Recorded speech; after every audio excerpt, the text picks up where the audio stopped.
I'm going to be using artificial intelligence to introduce Gary Kroger. Here we go, Gary. 1, 2, 3, Gary Kroger.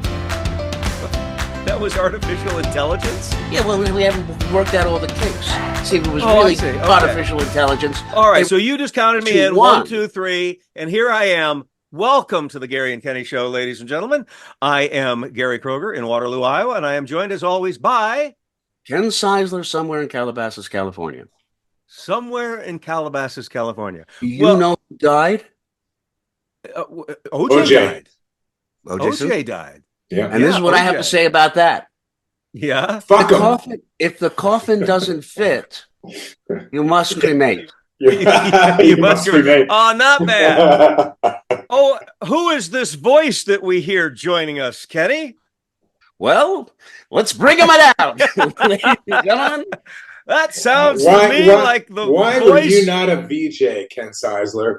Yeah, really. Yeah. Well, you know, let's do a deep dive, but let me introduce you, Mark. Ladies and gentlemen, Mark Goodman, you know, a storied career, a television personality, a radio personality, an actor. As most people know, he burst onto the television screen as one of the original VJs on MTV back in the early 80s, and now he has been doing cruises, all sorts of things. He has a new podcast. That's the first thing you mentioned is the cruises? I love the cruise angle. Very big cruise audience, Mark. No, okay, all right. Look, I just went on a cruise. I would have given anything for you and Hunter to be there. But anyway, you also have a podcast called Sound Up that we want to talk about. Ladies and gentlemen, please welcome Mr. Mark Goodman. Thank you. Who I've known since 1981 when we both were at MTV. And I can't that's a good place to start. Tell you how long ago that was, but it was a long time ago. Yes, indeed. And you know what? 43 years? 43 years. And here's an amazing thing that I'll tell you. I think, and we just lost somebody very, very dear to me, and we're going to dedicate this show to Gail Sparrow, who was, as somebody put it, the heartbeat, the heart and soul of the original channel. And she was in charge of talent and artist relationships, artist and talent relations. And she was an incredible personality. We all loved her. She was like 4 foot nothing, but huge personality, huge. Yeah. And really like you're saying, Kenny, she was a firecracker. She made everybody laugh. She knew everybody. She just hung out. She was great. She was just, and for people who are listening, if you want to see Gail Sparrow, go to the Billy Squier video. Christmas is the time to say I love you. It was the first Christmas video that we ever did at MTV. I think I directed it. Did you direct it? Gail shows up in a Santa suit, and she's bouncing around in a Santa suit. Yeah. Well, you know, Mark, I first met you back then because I started doing SNL at the same time. And I have to tell you, though, you guys were rock stars.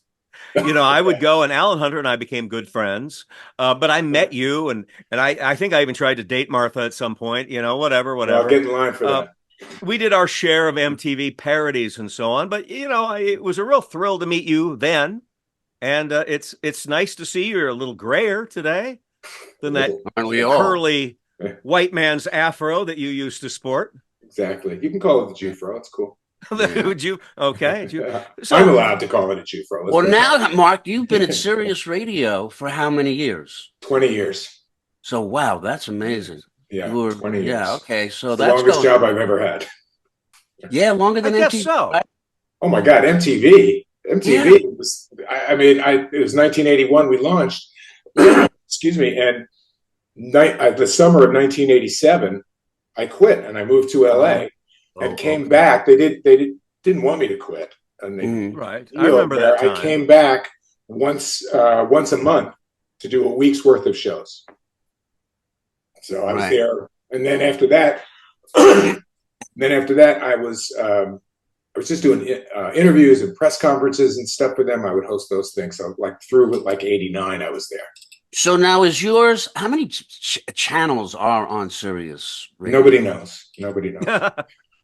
They don't. On the dial itself, there's about 125.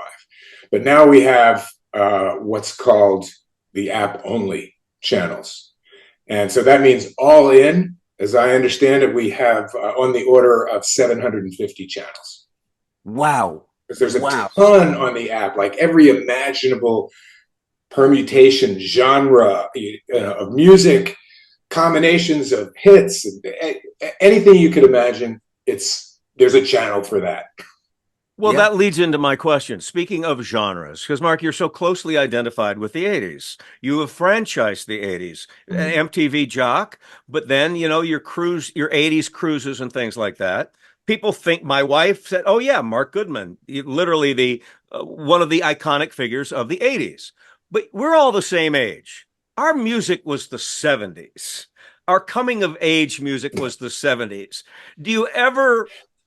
Is there a conflict of soul and interest ever with what you're identified with and the music that you really love? And I'm just let me answer that by asking about how many people you think hear this podcast, because I don't, if I say this, man, I don't want it to be like in the trades the next day.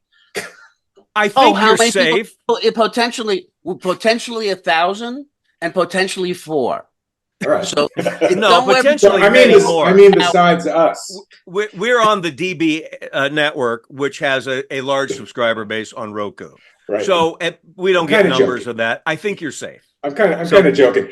Look, you're absolutely right. It is at once the bane of my existence and the greatest thing ever that the 80s will not die.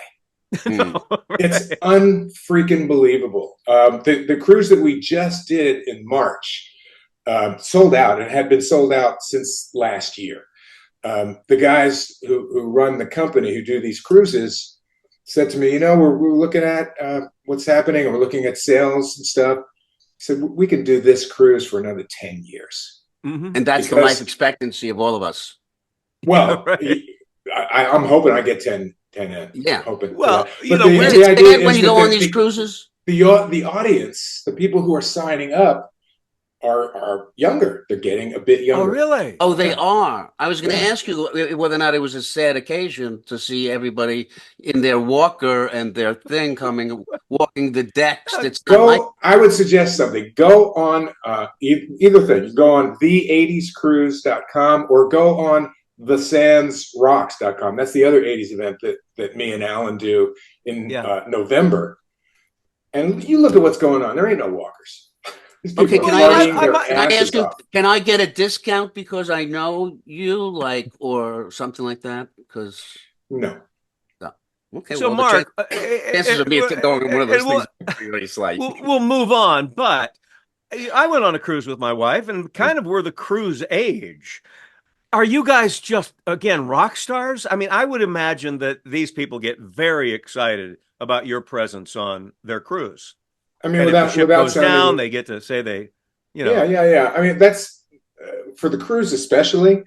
That's the idea, is that we're all on the boat, and you can bump into any of us, including the people who are performing, anywhere. And so, I mean, I've taken pictures with. This was the 8th 80s cruise, and I've taken pictures with the same people 8 times in many cases. Does it get annoying when they bother you at the buffet? I have to say, I don't go to the buffet.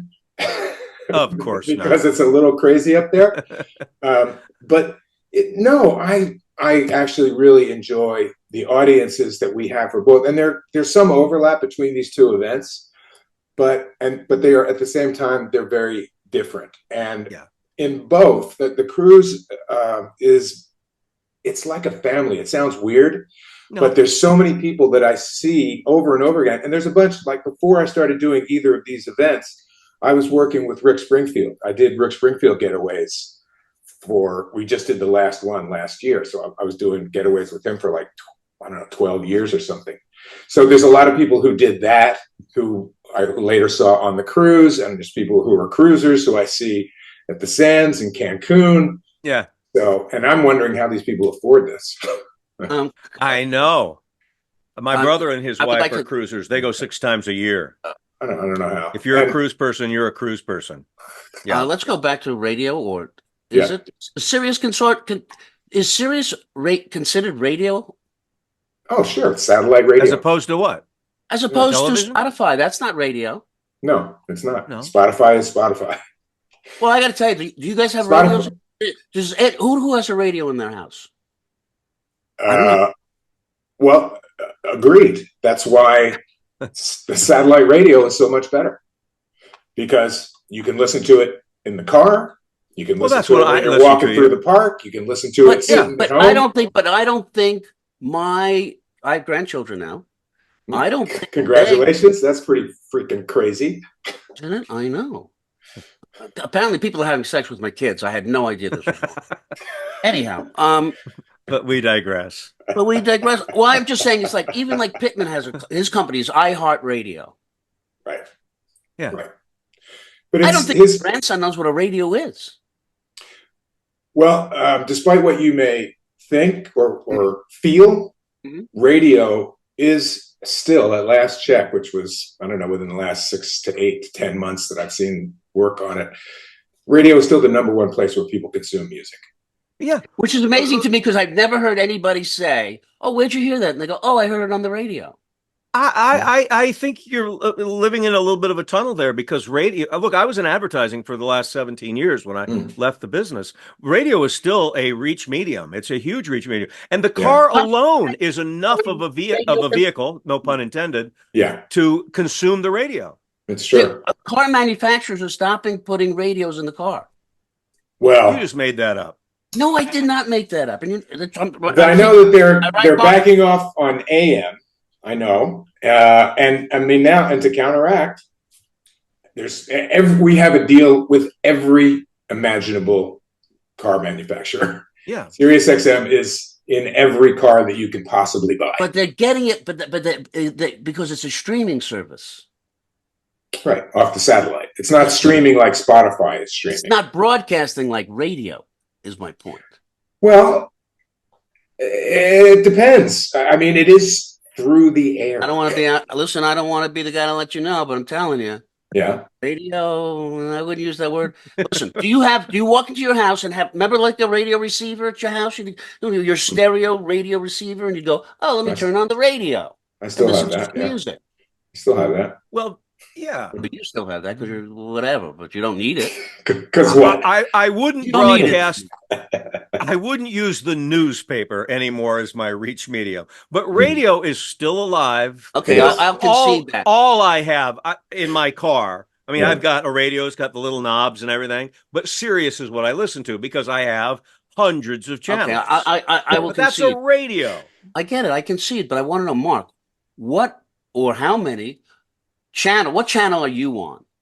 I'm on 2. I'm on, guess what? I'm on the 80s channel. Yeah. I know, you didn't see that coming. No. The 80s channel, and I'm on another channel called Classic Rewind, which the 80s channel is 8. Makes it easy.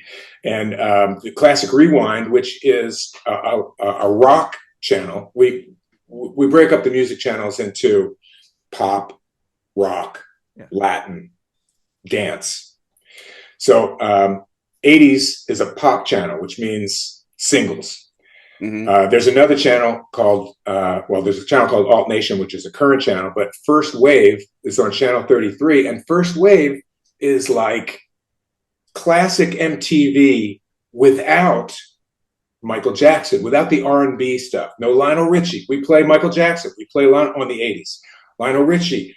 But you don't get Lionel Richie in that on Classic Rewind, which is rock from loosely 1975-ish to 1990. The other VJs all have Sirius, except for Martha. She's on iHeartRadio. Am I correct? Yeah. Alan has a show, and Nina has a show. Alan and I are on the same 2 channels. Oh, okay. Yeah. Okay. I do mornings on 80s. He does afternoons. I do afternoons on Rewind. He does mornings. Gotcha. Hey, Mark, I want to give you an opportunity to get right into your new podcast, because I know that's something that you're excited to talk about. Sound Up. I'm just going to throw the ball to you. Yeah. Tell us about Sound Up. We've been listening. Thank you. Tell us about the format. Your co-host. Sound Up is what we had been doing on Sirius XM. There was a channel for a little better than 6 years called Volume. Volume was a talk channel about music. And it's like sports talk or political talk, but music. Live hosted radio show. We were live most of the day. Morning show live. I did afternoons, 3 to 7. And I did that, or 4 to 7. And I did that with a guy named Alan Light. He is a journalist and an author. He wrote one of his books called Let's Go Crazy. He was involved with the Hallelujah documentary. It was out, I guess, a year or so ago, which was stunning. And he wrote a book on Hallelujah that the doc was based on. Anyway, he's an amazing journalist and a Yale graduate. And we loved working together. Our show on Volume was called Debatable. The problem was that we agreed on everything. There was never any debate between us. It was between us and whoever we had on. So this show is basically that. The issue, as you guys probably know with podcasts, is we can't play any music. Right. So that's we do 2 shows a week for Sound Up. The first one lands on Tuesday, and on that one we'll do music news. We'll do 4, 5, 6 music news stories. We'll have a guest around a topic, whatever the topic might be. And the second show is called our Sound Up, Sound Off show. Okay. And we record on Wednesday evenings, about 5 or 6 East Coast time. And we started doing that because that's about when we were on the air. And we had a lot of people who there was a bunch of people who completely on their own formed this group called the Volumaniacs. And we had nothing to do with it. And it really sort of happened during lockdown, that these people we couldn't be live. We had to pre-record our shows for a big chunk of it. But then finally we got to a point where we could, from home, like right here where I am now, we could take phone calls and we could have guests on Zoom. These people, the Volumaniacs, who are now listening to us on Sound Up, formed on their own. Like they would do Wednesday night listening parties, and there's over 1,000 of them. And they're joining us. We do the software that we use is called Riverside, and so we have a virtual audience. Coming up on Friday. Let's see, what are we going to do on Friday? I forget what we're going to do on Friday. I know. It's International Guitar Month. So on Friday, what drops on Friday is going to be our audience show. So we asked them, who is today's guitar hero? Is there a guitar hero today? Right. Well, that's what I find very interesting about your show is you have really interesting guests. And look, a lot of these guests I didn't previously know. They're industry insiders. But then you always have a provocative subject. Like I was listening to a show where you were talking about your feelings on when your favorite band or artist changes genres. Yeah. And a really interesting conversation comes from this. And you could talk about this all day. Yeah. The genre thing arose out of I went to see Madonna on her first night in the U.S. at the Brooklyn show, or sorry, the MSG show, whatever it was, the first show. When was this? Where a few months back. Okay. It's the show that 2 of the people who were at the show are suing her for. Why? Because she showed up on stage at 10 of 11. 2 hours after the ticket said, it was right? Called the show was called for 8:30. Yeah. And she had what was her opening act? She had this DJ spinning, and then she had a sort of a drag queen come and sort of introduce her, and it was very loose. But the idea of the genres and more, it arose from Madonna's tour is called it's over, called the Celebration Tour, celebrating the songs that we know inside out, that we love so much, that we've heard over and over. And I said, don't you want, when you go to see an artist, you want them to do the fucking song like the record. Do it like the record. Don't improvise. Madonna was like all over the place and like, I think that's Papa Don't. Oh yeah, there's the chorus of Papa Don't Preach. So it was really annoying to me. So it arose from that artists sometimes, just to keep themselves interested, do that. Yeah, right. And she's always been somebody. There's certain personalities, there's always this expectation that they're reinventing themselves, and she's reinvented herself so many times. And I think she needs to stop reinventing. She's past the time to. Well, I would agree. And when I go see Paul McCartney and he duplicates the music as I want to hear it, I am a satisfied ticket buyer. Hell yeah. I feel the same way specifically about Paul. It's amazing to see that guy. Mm-hmm. He can't hit the high notes the way that he used to. Not like he used to. I don't care. No one does. I kind of no one cares. It's like you've earned the right to whisper if that's what it I haven't been to a concert the last concert I went to was with Mark at the Hollywood Bowl. Oh my God. what was that? They Might Be Giants. They Might Be Giants. Was that what it was? It was those two guys that were really strange. Oh no, Sparks. Yeah. It was Sparks and They Might Be Giants. That was the double bill. Wait, but okay. 20 years ago? When was that? No, that's like a couple of years January? ago. Yeah. So Mark, you still, I mean, come on. You still get the backstage pass, the VIP treatment. Mark Goodman shows up at a Madonna concert and come on. No. It's got to be better than when I show up. No, exactly the same. As a matter of fact, for Madonna, I bought tickets. And it was the shittiest seats I ever had. I mean, I paid, $150 for a ticket. So for me and my wife, $300 for seats that were basically not behind, but the side of the stage. But and the backstage thing, I don't even ask for that stuff anymore for a couple of reasons. One, I don't care anymore. You don't give a shit anymore. I don't need You've seen the M&Ms. I don't need. Yeah, I don't have. Even if I'm a huge fan, and maybe there's things I would say. It's too much. I'd rather go home. It's easier. Right. And the other reason is, especially since COVID, there is no backstage. Everybody's terrified to get anybody on their crew or in the band to have them catch COVID. So backstage ain't what it used to be. Well, speaking of what ain't what it used to be, which is where people find their music. And where do you find radio? They don't find. Nobody's come up to you who's ever in the past 10 years said, "Oh, I heard that on the radio." They haven't, Gary. So I'd like to talk to Mark, please. And yes, I'd talk to Mark. And if not Mark, I'd like to speak to a supervisor, please. Okay. Mark, what are your sources for the music? I be honest with you, I apologize. Spotify Discover Weekly is where I go all the time to look for music. That's what I have. That's what I listen to all the time. What do you do, Mark? Spotify is one of the places that I go for new music. Okay. There's a site that I go to called Pause and Play. Pause and Play. And that has new releases weekly. So Fridays, all the stuff that comes out on a Friday, they list a bunch of it. Obviously, it's not everything because there's thousands of releases every day. But I go to Spotify also. I go to Discover Weekly and some of the other playlists. But I go to other places because the thing that bugs me about Spotify, about their algorithm, is it just gives you more of what you know. We've had this discussion, and you are absolutely right. I'm getting upset. It feels like redundant. It's like that's the same, type of show. It sounds like the other shit that I'm listening to. Sounds like you're absolutely right. Yeah.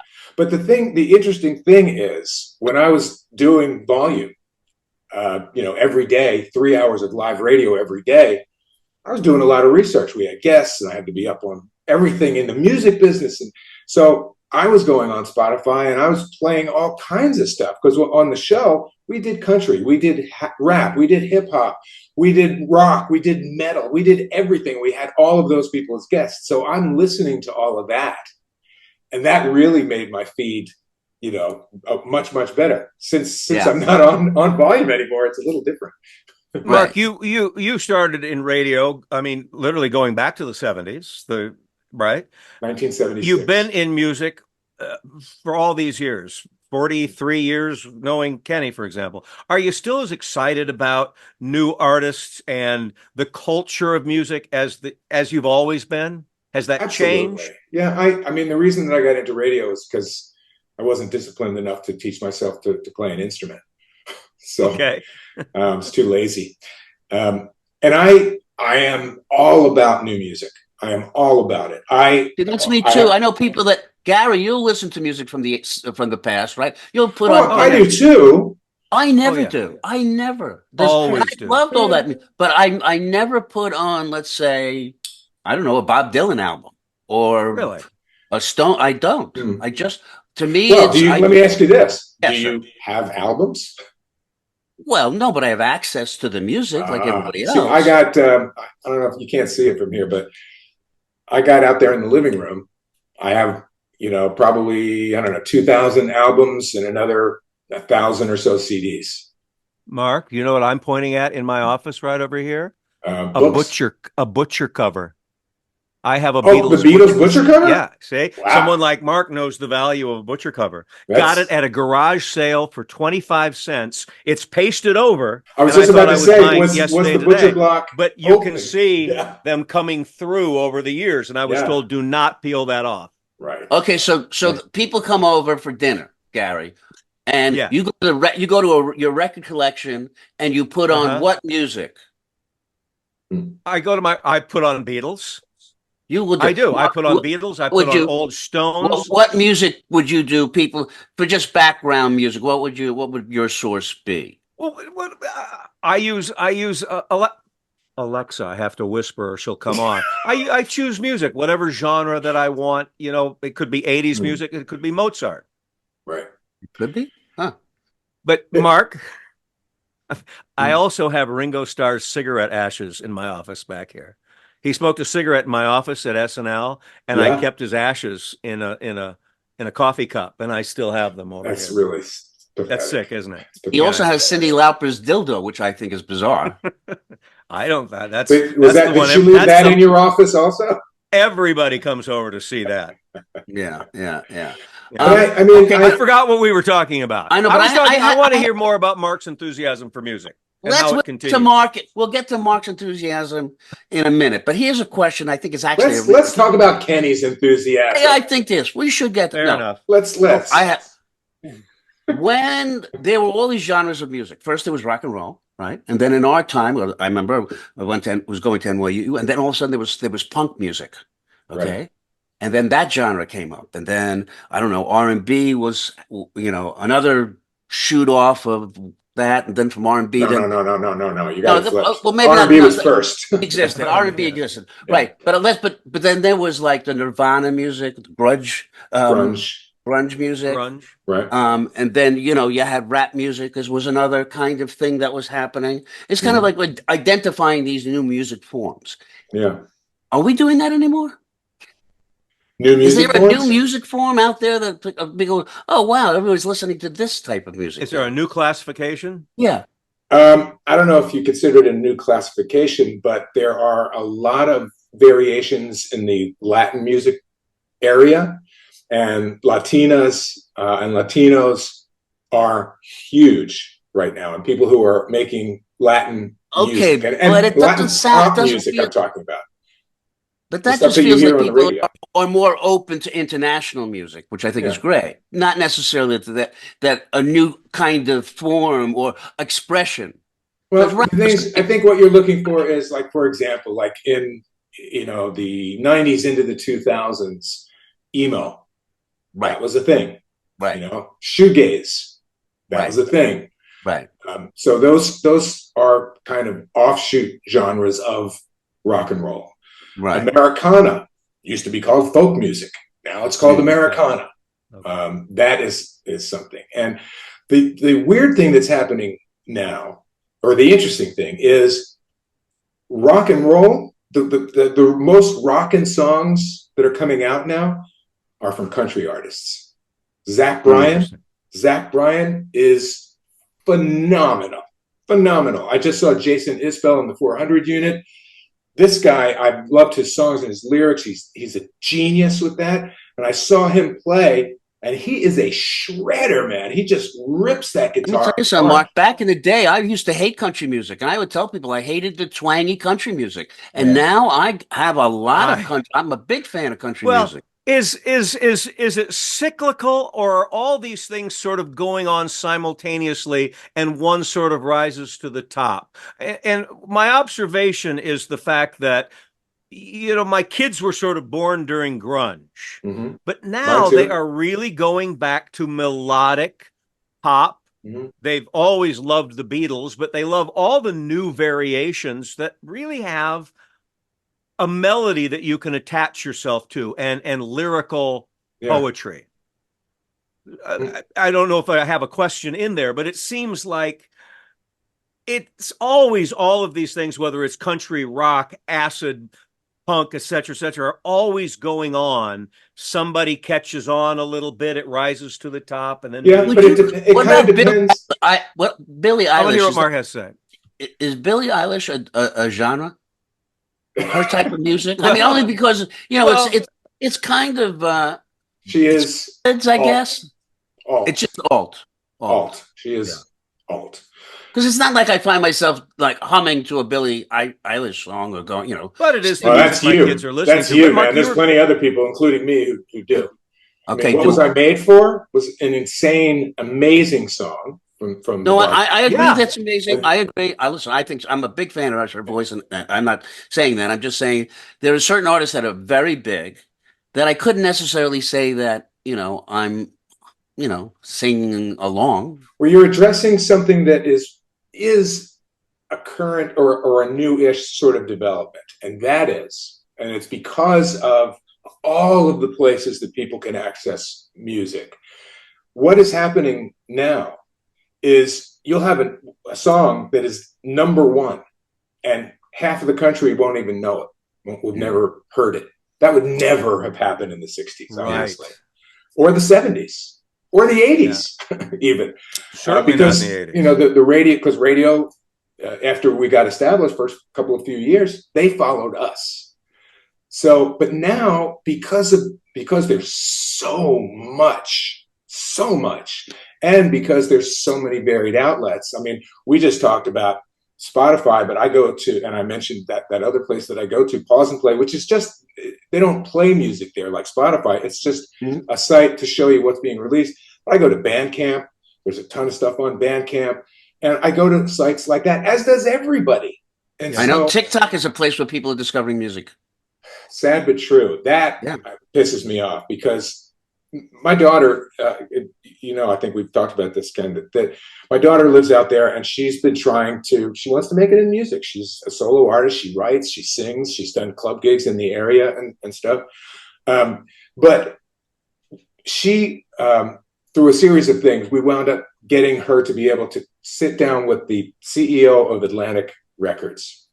She was able to play him in studio, play him 3 of her songs, and then went into the studio with this guy to work on a song. And then a little sort of, a session after to discuss career. And what this guy, among many, many, many others, signed Bruno Mars. And he said to my daughter, if Bruno Mars walked in here tomorrow and he didn't have 1 million followers on TikTok, I would not sign him. And that's the status of music today for artists. Artists that are already established, artists that have record deals are being pissed off because the label is saying, we're not going to cut 10 seconds out of this single. We want to stick it on TikTok and we'll see how it does before we release it. That's crap. It is, but it's also kind of true in not just music, almost in acting and stand-up comics as well. Stand-up? Yeah, stand-up comics. Yeah, it seems seems like to me. I don't understand that. So if you're looking for management or agent, the thing is, they'll ask you the same question to a comic. How many followers do you have on social media? Yeah. Am I going to represent you? If you don't have 10,000 followers, I'm not. But you can put yourself as a stand-up comedian. You can put yourself up on TikTok and see what happens. But if you don't develop a following, then the interest. Well, let's talk about someone with 100 million followers. Mark, recently I was eviscerated by Swifties because I dared to say she's not really. I can't put her on the pantheon on Mount Rushmore yet of songwriters with Joni Mitchell and the Beatles, for example. And I got ripped a new one. Well, I decided to do a deeper dive than I had done into Taylor Swift. And I have to admit, she's a lot more clever than I gave her credit for. I'm curious what your take on the phenomenon of Taylor Swift would be. I've been a fan of hers since day one. I adore this woman, and she's only gotten better and better and better. I love Tears on My Guitar, one of her earliest singles, country song, great. Yeah. But what she talk about moving genres. Exactly. And her fans all come with her. 1989, that album freaked a lot of people out, but they all came with her. They all came with her. And obviously, clearly, she has built on that. She's the biggest star in the world. In the world. And I think that she's the way that her life is integrated into her songs, as it should be. You hope that people are writing from the heart. Those stories that she tells resonate with the people who adore her. They're real problems that people are going through at 21. When she was 21, she was going out with Jake Gyllenhaal, and she came up with a couple of amazing songs out of their breakup. And I am a big fan. I didn't like Shake It Up, but I'm a very, very big fan. And I thought that was a little formulaic. So we can only hope she breaks up with Travis Kelce. Imagine the music that'll come out of that. But let me tell you something. I found myself. Could she write about her happiness? I found myself liking a song from Justin Bieber. He did a song with he's a huge talent, which is phenomenal. But I'm not into his thing. That's all. It's like, on the cruise. This is like an older act, but if it's what we're talking about, on the cruise. Before I went on this last cruise, I was talking to people about who was headlining and stuff, and I wasn't thrilled with the lineup initially. And I would be like, oh God, Air Supply is on this cruise. I love Air Supply. Yes, so amazing. And that happened with so many of the bands that I was like, and what wound up happening is, well, now especially, there's a doc coming out on Air Supply. It's in the works right now. Yeah, I know. I saw that. And in addition to that, what changed my opinion to some extent, I still don't like their songs. I get the bigness, I get the hits, but I don't like their stuff. But at the last song, Sebastian Bach gets up on stage and sings with them. Sebastian Bach of Skid Row, a metal, a glam metal dude with hair, down to his elbow, and a total balls out rocker dude who loves Air Supply. It's bizarre. He loves Air Supply. But, people on these cruises, just to touch that again, because people watching this may very well, go to where would they go to get involved with the cruise? Give us a website. It's the80scruise.com. The80scruise.com. In fairness, I have to, because the next one coming up is The Sands, which used to be called 80s in the Sand, until we realized that there's plenty of artists that we'd like to have come who won't come to an event that has 80s in the title. Oh, okay. So he removed it from the guy who runs it, removed it from the title, and last year we got Pat Benatar as a headliner. For the people who are interested, what's the production value like? Because I've been on a cruise, you go into the little club, and the local band is okay. Do you really get the symphonic sound of the band? On the ships that I have been on, there's a couple of places where bands play. There's, on this particular boat, the Royal Theater. So that holds, I want to say, somewhere around 3,000, maybe 2,500, something like that. I'm guessing, but it's big, and it's a big stage. Bands generally they're not bringing their pyrotechnics on board, and they're not, in many cases, they're not bringing their dancers, or if that's the case. It's somewhat scaled down. But yeah, the sound is the sound. It's great. So there's the Royal Theater. Then there's another place called Studio B, which is a smaller venue, but that holds, 1,500 people, something like that. And Debbie Gibson, who was on this last cruise, did a dance class. Really? In Studio B. And there were people standing in the aisles and in front of the seats, up on the side, who were trying to do the dance class with her. It's crazy. But so yes, you get the full effect, and it's great. I'll tell you, the cruises were probably the hardest hit of all of the pandemic shutdowns, especially because the ones that were left out at sea. We were on what we call the Death Cruise. March of 2020, we were on a cruise. We were on the 80s cruise. Oh, because did anybody test positive? We got on the boat, and we left for Miami, and it was early on, we still were hearing stuff about it. And it was literally like the 29th of February-ish was where the cruise was beginning, right? And I got something to eat before we got on the boat. And I'm holding up a beer. Hey, look, I got Corona. Right? And by the time we got off the boat, the world had changed. We didn't know getting on the boat. What's social distancing? What's masks? What's wash your hands on? None of that.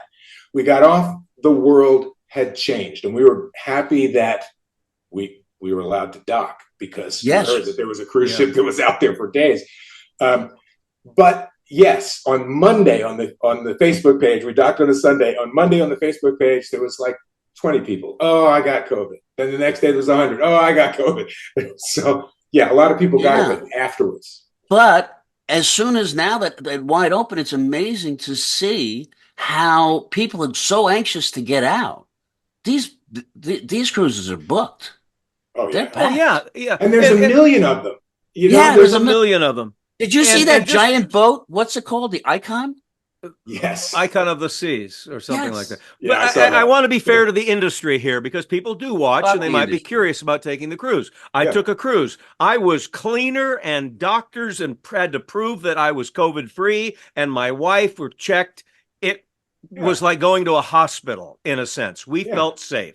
Yeah, absolutely. And that's the state of cruising today. No doubt. Right? No question about it. No question. It's not, I don't feel dangerous at all when we do cruises now. But I mean, it's not for everybody because I just got back from the cruise, I spoke about, which is I went to Istanbul and Greece.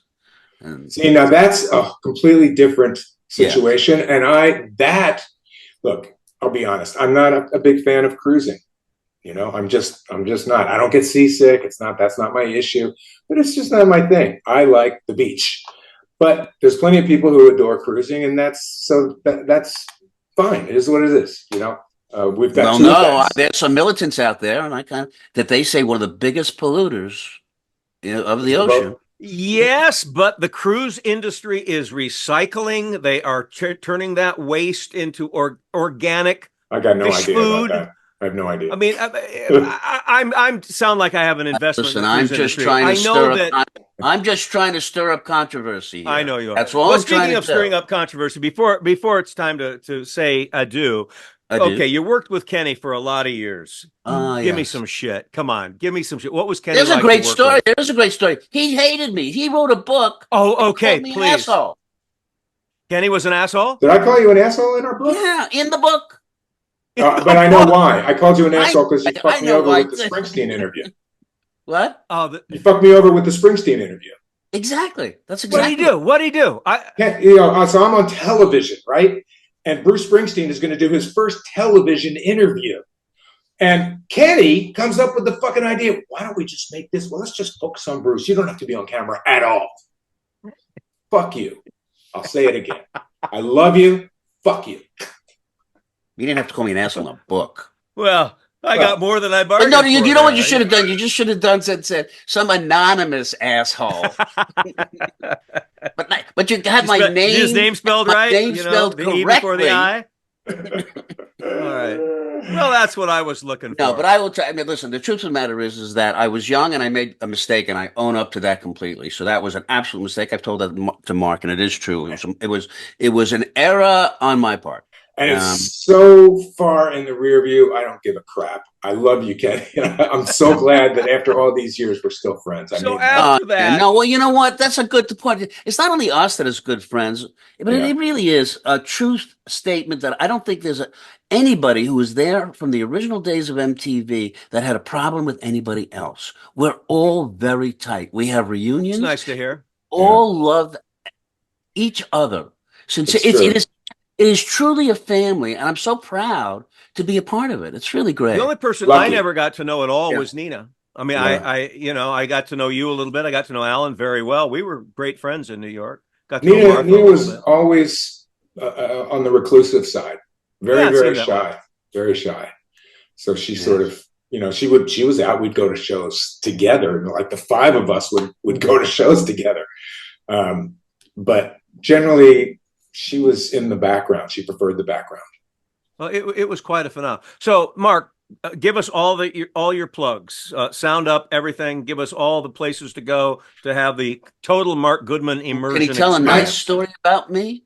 I will say yes. I will say this: Kenny is the funniest director I ever worked with. Yes, he is. He is funny. Which, when we're shooting at like 11 o'clock at night after we've been recording since 8 in the morning, to have a funny director is very helpful. Okay, well that's gotta say. All right. I take and you're a great director. I mean, flat out. Right. No yes, argument about that. Yes, that's very nice. Thank you. Okay. Give us the Mark Goodman wind up here. Give us all of the things and all of the ways. I'm so thrilled that you invited me onto this podcast, because I was told that being on a podcast is the best way to promote a podcast. Can we be on your podcast? Because podcast, yeah. Hey, if you do us, I can show all my Beatles shit. I have a left-handed Hofner bass. Yeah. Oh, okay. You could have a. Okay, never mind. Mark, back to you.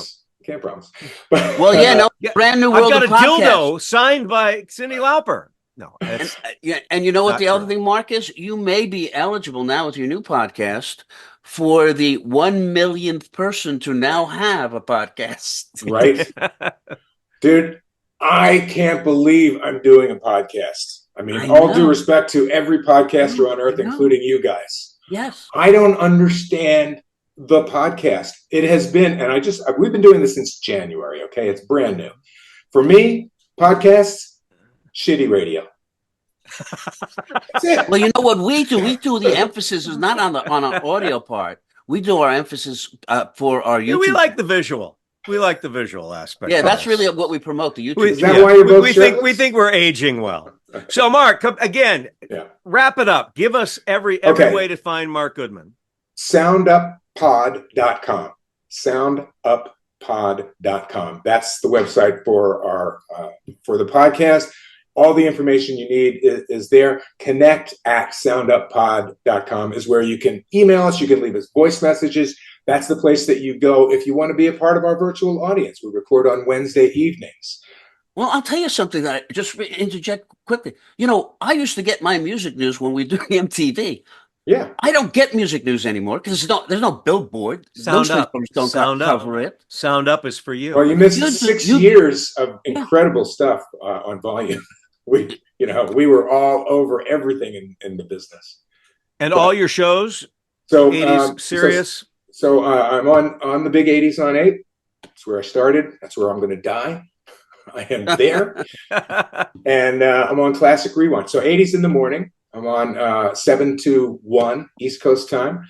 And then Classic Rewind in the afternoon. I'm on 3 to 7 East Coast time. That's channel 25. And those are the two that I do. Plus, whatever else comes up, sometimes there's this, that, or the other thing. I will say one more thing. Yes, please.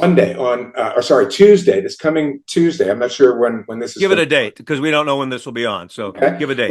This coming Tuesday, whatever that date is. I have 16th? no idea. I'll take that. 16th. 16th, yeah. 16th. This coming Tuesday, as part of International Guitar Month, which April is International Guitar Month. We just did it this morning. An amazing conversation with Pete Townsend. I mean, wow, that's big. That's very cool. Yeah.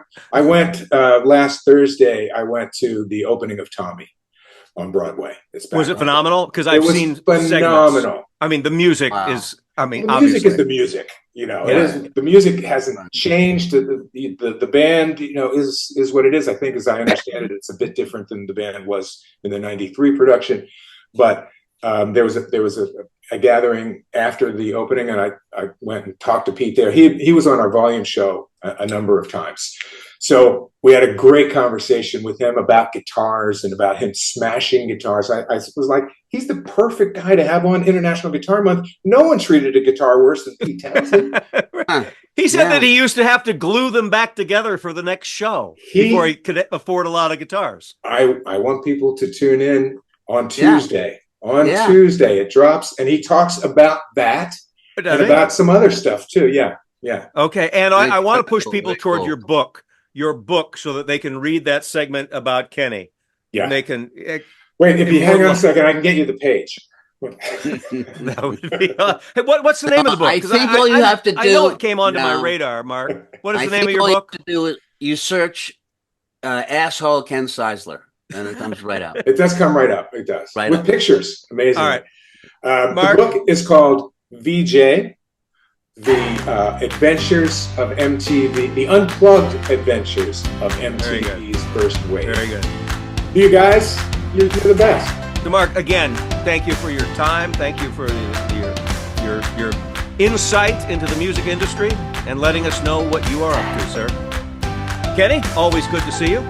Yes, always good to be seen. Hey, Mark, good to see you. Hopefully I'll see you in person soon and we can go to a concert together. To our audience, thank you for watching and or listening to the Gary and Kenny Show. Our guest today was Mark Goodman, and we are on all of the popular podcast platforms. We are also on a YouTube channel, the Gary and Kenny Show. We'd love it if you gave us a thumbs up. And we are on streaming television on Roku called the DBTV Network. Thanks, everybody, and we'll see you next time. And I am also on antidepressants as well. I just wanted to make sure I got that in. Thanks, everybody. Bye. So long.